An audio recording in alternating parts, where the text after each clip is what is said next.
του σώματος για να εκφράσουμε το αίτημα για την άμεση επίλυση του προβλήματος της καθυστέρησης με τις καταβολές των εκαθαρίσεων των νοσηλείων μας.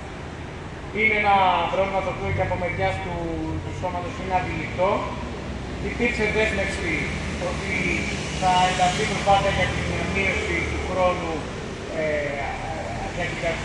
για τις εκαθαρίσεις. Έχουν προχωρήσει ήδη σε προσλήψη προσωπικού που θεωρούμε ότι και η δική μας πίεση έχει παίξει σημαντικό ρόλο σε αυτό.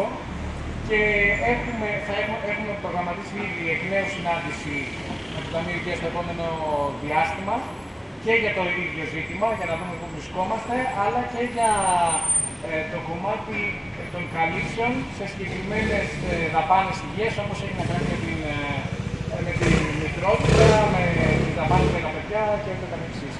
Εμείς κλιμακώνουμε τους αγώνες μας, συνεχίζουμε να διεκδικούμε τα αυτονόητα, που είναι και η μισθή αλλά και το κομμάτι της υγείας, η άμεση κάλυψη των δαπανών υγείας.